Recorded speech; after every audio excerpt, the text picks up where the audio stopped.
नवरात्रि के 9 रूपों को कैसे समझें? 9 का आंकड़ा सांकेतिक है। 9 का मतलब है बहुत सारे। शिव की शक्ति जितने भी अनंत रूपों में प्रकट हो सकती है। वह सृजन भी कर सकती है और विनाश भी। नवरात्रि हमें बताती है कि परवाह मत करो कि कर्म का रूप, रंग, नाम, आकार कैसा है। तुम ये देखो कि कर्म के पीछे कर्ता कौन है। शक्ति के पीछे जो असली कर्ता बैठे हैं उनका नाम है शिव। नवरात्रि अस्तित्व और जीवन की विविधताओं का प्रतीक है। कोई विविधता न तो अच्छी है न बुरी। अगर मर्म ठीक है तो सब रूप पूजनीय है। कल से जो हिंदुओं की परंपरा का एक प्रमुख उत्सव माना जाता है, नवरात्रि, वो शुरू हो रहा है। शक्ति के 9 रूपों की आध्यात्मिक उपयोगिता क्या है?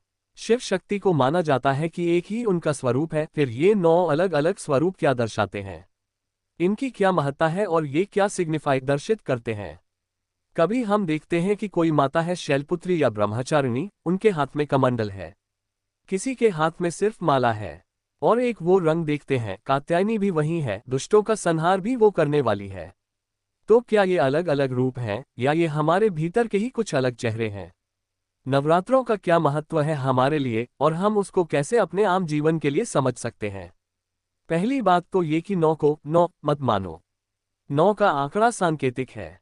9 का मतलब कोई एक नहीं, 9 का मतलब 2 भी नहीं, 9 का मतलब 3 भी नहीं, 9 का मतलब बहुत सारे। शिव की शक्ति जितने भी अनंत रूपों में प्रकट हो सकती है, होती है। ब्रह्मचारिणी है, महागौरी है तो शांत है, क्षमा करने वाली है। और तुमने कहा कात्यायनी है या चंद्रघंटा है, स्कंदमाता है तो संहार करने वाली है। सृजन भी कर सकती है, विनाश भी कर सकती है। सब तरह के कर्म शिव की अर्थात सत्य की शक्ति के द्वारा संभव हैं। जब सब तरह के कर्म संभव हैं तो फिर कौन सा कर्म किया जाए? वो कर्म किया जाए जिसके केंद्र में शिव बैठे हों। जब तक तुम्हारे कर्म के केंद्र में शिव बैठे हैं तब तक तुम जो भी कर्म कर रहे हो वो शुभ ही होगा, सम्यक ही होगा। और नवरात्रि हमें बताती है कि परवाह मत करो कि कर्म का रूप, रंग, नाम, आकार दुनिया ने क्या रखा है, कैसा रखा है।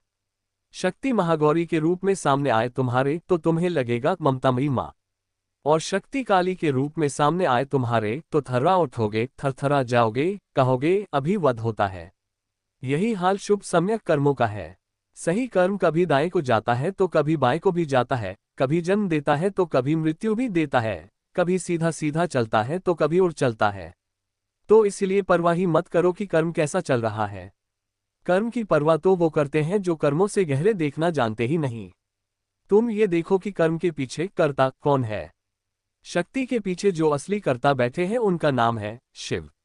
तो बस तुम ये देख लो कि तुम्हारा काम, तुम्हारा विचार और तुम्हारा पूरा जीवन ही शिवत्व के केंद्र से आ रहा है या नहीं आ रहा है।